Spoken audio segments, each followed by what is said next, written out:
우리는 복음 속에 깊이 들어가야 됩니다. 그렇지 않으면 우리 속에 좋아하고 우리도 모르게 이렇게 집중하는 것 때문에 올무가 될 수 있습니다. 기드온은 참 좋은 지도자고 좋은 사사였습니다. 그래서 6장, 7장, 8장을 통하여 지금 귀한 부분들을 이렇게 보여주고 있습니다.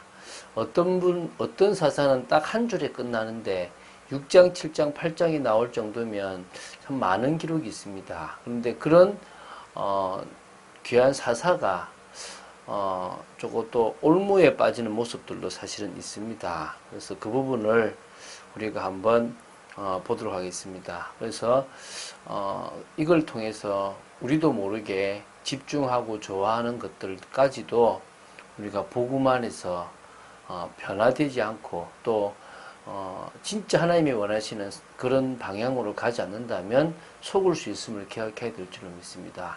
그런 응답받는 여러분 되시기를 주 예수 그리스도 이름으로 축원드립니다. 자, 사사기 8장 22절부터 28절 말씀입니다. 계속 지금 사사 기드온에 대한 내용을 이어가고 있는데 내일까지 보면 기드온에 대한 직접적인 것은 다 본다고 보시면 되겠습니다. 기드온이 이스라엘을 미디안 손에서 구원하고 나서 기드온을 왕으로 삼아 그 후손까지 이스라엘을 다스리게 하려고 하는 움직임이 있습니다. 왜? 우리나라에는 왕이 없기 때문에 지금 이렇게 어렵다라는 생각을 이스라엘 사람들이 다른 나라를 보면서 하게 되었던 거겠죠. 여호와께서 이스라엘의 왕이신데 그것에 대한 망각이 있는 거죠. 그래서 기드온은 거절합니다. 참 잘했죠. 그러나 이제 이 금으로 에봇을 만들어 이스라엘뿐만 아니라 기드온의 집안에도 올무가 되는 그런 일이 벌어집니다. 안타까운 일이죠. 우리가 그 내용들을 한번 보도록 하겠습니다.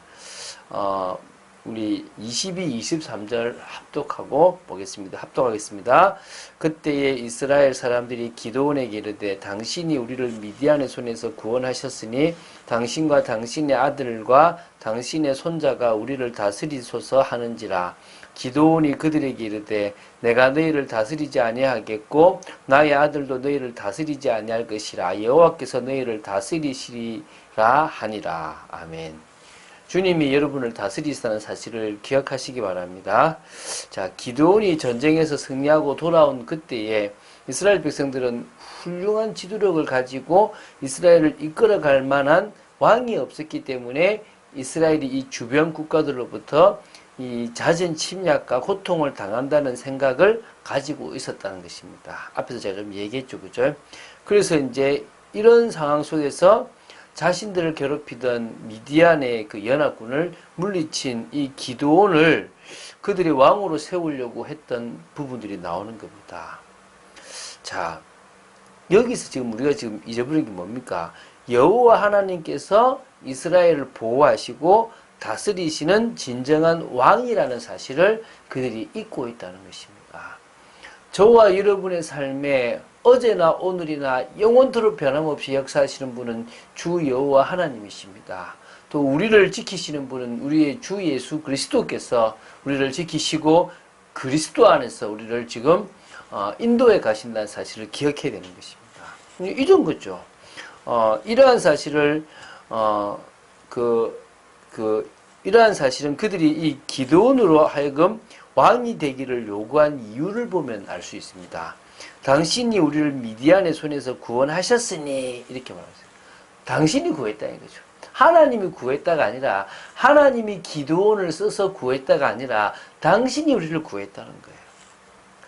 자, 그래서 그들은 하나님께서 그들을 구원하셨으며 기드온은 단지 도구에 불과했다는 사실을 잊어버린 거예요. 간과인 거죠. 그때 기드온은 믿음의 고백을 합니다. 여호와께서 왕이시기에 너희를 다스리는 것이 마땅하기 때문에 자신과 자신의 아들 또 손자까지도 이스라엘을 다스리지 않을 것이라는 것을 고백을 하는 겁니다.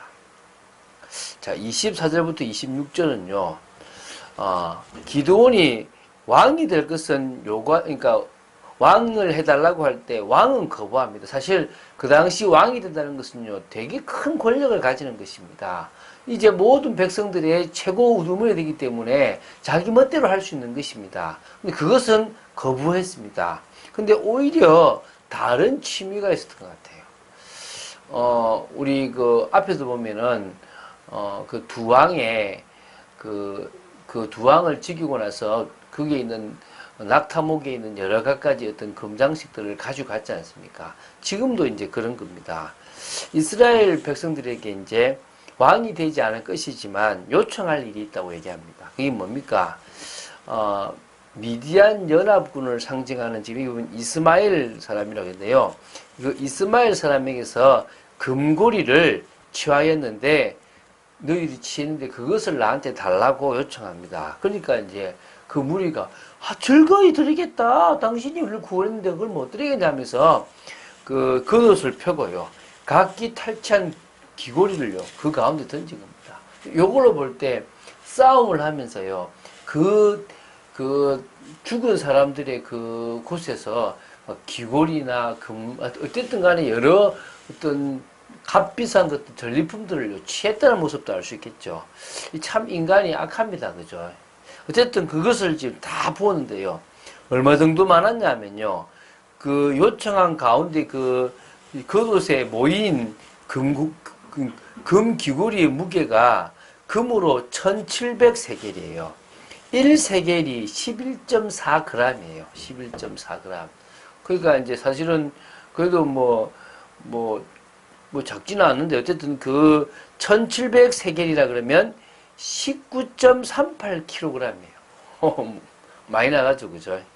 근데 그 정도 무게가 되는 그 정도의 양이 되었습니다. 그 외에도요, 초승달 장식들, 이거는 앞에서 아까 제가 말씀드렸지만, 기드온이 그 두 왕을 죽이고 뺏었지 않습니까? 그죠? 폐물도 있었고, 그러니까 이거는 이제, 그 초승달 장식은 기드온도 뺏었지만, 다른 사람들도 다른 데 달린 걸 뺏었다, 이 말입니다. 그리고 왕들이 입던 자색 옷, 의복, 이거는 아주 고급스러운 옷이거든요. 그리고 낙타목에 둘렀던 사슬까지요. 여러 귀금속 좋은 것들이 다 있었던 것입니다. 아마 이 기드온이 이런 것들을 좋아했던 것 같아요. 이런 걸 보면서 뭔가 이렇게 만족을 얻는 것들이 있었던 것 같아요. 이걸로 이제 가장 이제 잘못된 걸 하고 있는 게 있습니다.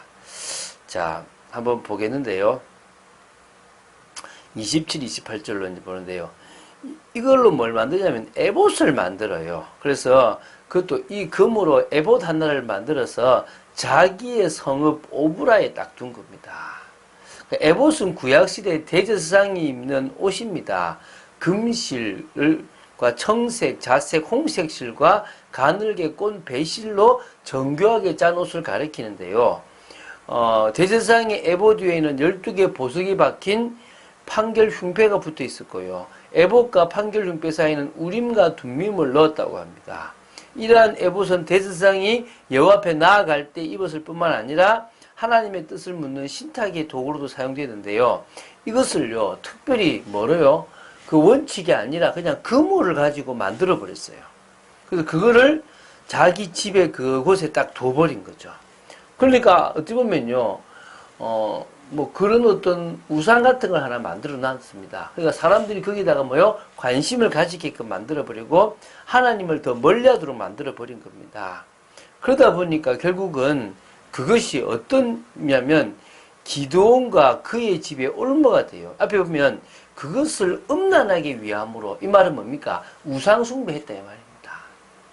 그래서 이건 참 안타까운 일이에요. 어찌 보면 많은 목사님들이 큰 교회를 만들고 한국 교회에 부흥시키는 일에 큰 일을 했는데 결국은 작은 것 하나에 물질에 어찌 보면 자식에 또 뭔가에 매여서 실패하는 경우들이 있습니다. 그래서 제가 아까 복음으로 들어가라고 얘기하는 겁니다. 저도 모르게 제 속에요, 다른 것으로 채우는 것이 있습니다. 복음 아닌 것으로 채우는 것들이 있더라는 것입니다. 여러분 속에도 복음 아닌 것으로 채우면 그게 여러분만 망하게 하는 것이 아니라 여러분의 후대까지 망하게 하는 거예요. 저는 이렇게 드라마를 좀 좋아하는 게 있는데요. 제 자녀 중에서도 그런 것들이 있더라는 거예요. 어쩌면 그거는 좋지 않은 게 아닌 거죠. 올무가 될 수 있다는 겁니다. 그런 것들을 복음 안에서 꺾어 나가는 게 필요한 겁니다.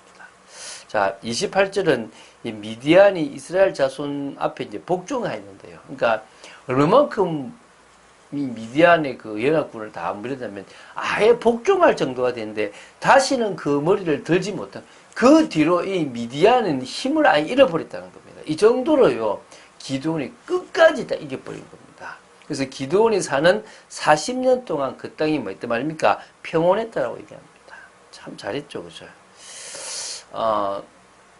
요 뒤에 보게 될 것은 조금 이제 그 기드온에 대한 이제 이렇게 좀 뭐 안 좋은 것들이 이제 좀 나오게 됩니다. 어찌 보면 우리가 이렇게 응답받고 큰 목회를 하고 또 성공하고 난 이후에도 세상적인 것을 추구하지 말고 하나님이 원하시는 것을 향해서 세상적인 것을 자꾸 버려나가는 그런 은혜가 있어야 될 줄 믿습니다. 그래야 우리는요 모든 상황 속에서 복음적인 결론을 내릴 수 있습니다. 사단은요 우리가 복음적인 결론을 내리지 못하도록 자꾸 교회가 분열하고 싸우기만 합니다. 어제도 이제 아는 분이 이제 저 상담을 해왔습니다. 이런데 그래서 교회가 이런 부분에 의견이 다를 때 갈등할 수 있다는 걸 이야기하면서 어떻게 하든지 풀어가라. 회의를 통해서 관철시키려고 하지 말고 이해시키고 기도하고 풀어가라. 그래서 복음적인 결론을 내려가도록 해라 이랬습니다. 우리가 복음적인 결론을 내려가는 것보다 더 중요한 것이 없습니다. 참빛교회는 기초공사 중입니다. 그 공사가 언제 끝날지는 모릅니다. 그러나 하나님은 그 기초공사가 되어진 그때에 분명히 하나님이 원하시는 그 건물을 지어 나가실 줄로 믿습니다. 우리는 오늘도 현장을 바꾸는 전도자의 축복을 누려야 될 줄로 믿습니다. 그런 응답받는 여러분 되시기를 주 예수 그리스도 이름으로 축원드립니다. 주는 그리스도시요 살아계신 하나님의 아들이심을 고백합니다. 저희들도 모르고 또 저희들 속에서 뭔가 사단에게 속아서 좋아하는 것들이 있다면 오늘도 복음 안에서 치유되고 변화되어지고 올무가 되지 않도록 저희들을 붙잡아 주시옵소서. 저희들은 성공하고 나서도 흔들리지 아니하는 믿음의 사람으로 설 수 있도록 지켜 주시옵소서. 오늘 하루의 삶도 지켜주시고 복음 안으로 깊이 들어가는 저희들 되기를 간절히 소원합니다. 주 예수 그리스도 이름으로 기도드립니다. 아멘.